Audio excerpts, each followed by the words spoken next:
Okay, you ready? Sure. Okay, so my first question to you, sorry my voice is kind of scratchy today too. Mhm. Do you think education has been, funding for education has been a priority for this legislature? I do not.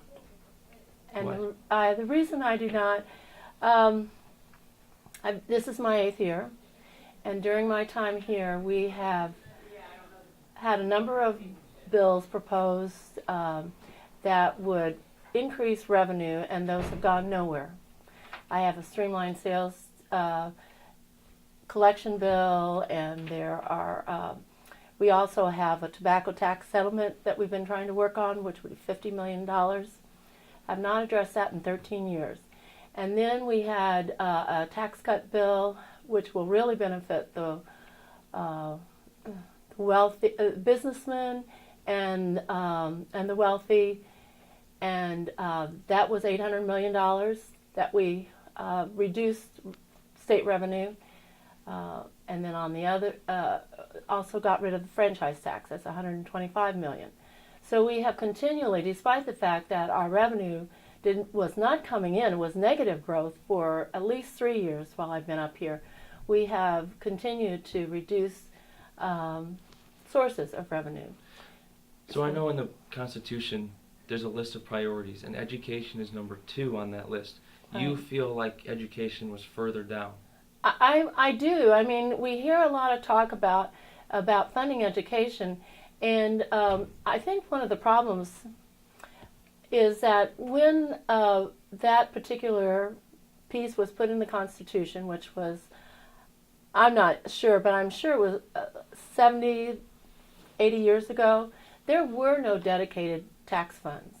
We only had GR and then maybe a few federal dollars. Now, half of GR, what used to be GR, are dedicated funds like sales tax for museum districts, sales tax for the Department of Conservation, or our roads and bridges. And so, but what in figuring out the percentage we're spending on education, we only use GR. So GR is getting smaller and smaller, and so it's easier and easier to meet that 25%. I think right now they say it's something like 34, 35% that we're funding education at.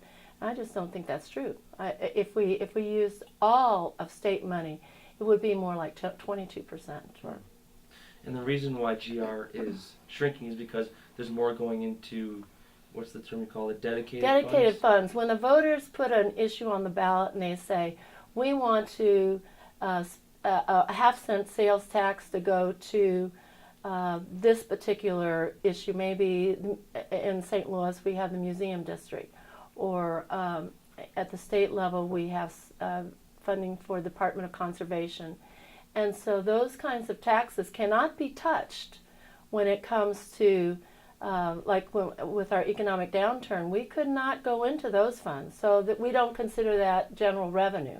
Those are dedicated funds because they could only be spent for what the voters said they were to be spent on. Do you think the foundation formula is working? You know, I think if we fully funded it, it would be working, but we don't fully fund it. So, because the foundation formula is really meant to help districts that don't have the property value,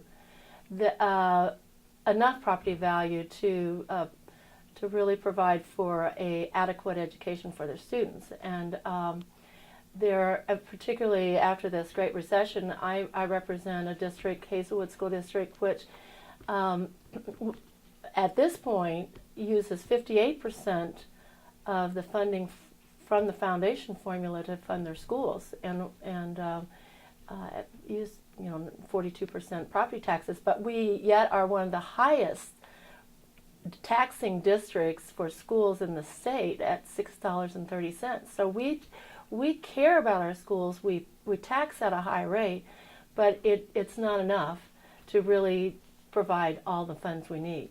What sort of toll does that put on, or what sort of pressure does that put on schools when the state says, oh, we're not going to fund you enough So now it's your responsibility to come up with the rest. What sort of pressure does that put on your local schools?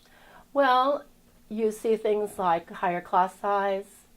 Um, when I contacted my school district about expanding early childhood education, because one of the education bills that came through said, well, if we fully fund, then we can count 3 and 4 year olds on the formula.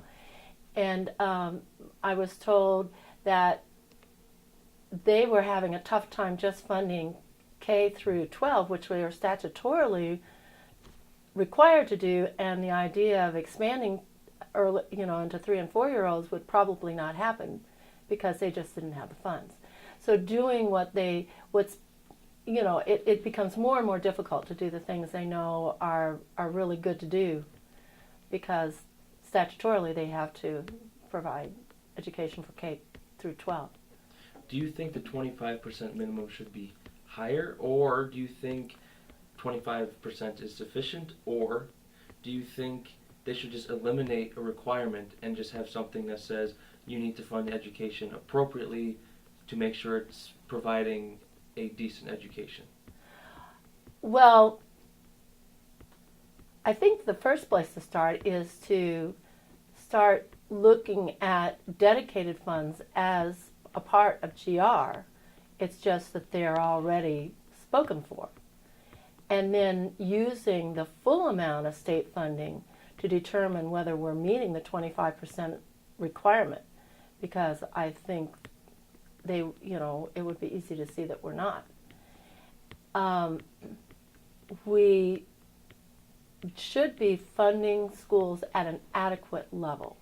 And so having legislation, and particularly maybe a constitutional legislation that says that indeed we do need to fund at an adequate level, an appropriate level, would be helpful. I think there was a court ruling not too long ago in 2005 that said that it wasn't the responsibility of the state to fund adequately. Yep, you're exactly yeah. right. How do you feel about the 5% cap that they're trying to reestablish? Are you familiar? I am. What is your attitude towards that? I am sympathetic with that, because there are times when the formula is very sensitive, and you make one little change, and then it impacts a lot of districts in ways that it's hard to determine in advance. So I think that we could have put the cap back in place, but not brought the they call it the adequacy target from 6,800 down to 62. What they're doing with that is they're just saying, well, we don't really owe $509 million. I mean, we're not underfunding by $509 million. We're just underfunding by $100 million. And so then they can reach that target of full funding, say, oh, look at us, we fully funded the foundation formula. Well, no, they haven't. But if they want to cap going forward so that there is more control, I think that's something that could be considered. But let's don't move the goalpost and say that we're doing fully funding when we clearly are not. Okay, and my last question is sort of the root question that I'm looking at in this story. Do you believe that the legislature has acted unconstitutionally, and why? Well, excuse me, I'm sorry. The legislature bases their constitutional responsibility on just the general revenue, the percentage of general revenue, and I think it could be challenged, because I believe that we should be counting all state revenue that comes in. When this was set into the Constitution many, many years ago. It was long before there were any dedicated funds. Therefore, we should go back and look at what was intended back when it was put in the Constitution, and that was to look at all funds. So, so yes, I think we are not meeting our constitutional obligation, and we need to be addressing that issue. Okay. Anything else you'd like to say? Yeah, thank you for Okay. having me. Thank you for Sure. allowing me to come down here. Sure. I appreciate it.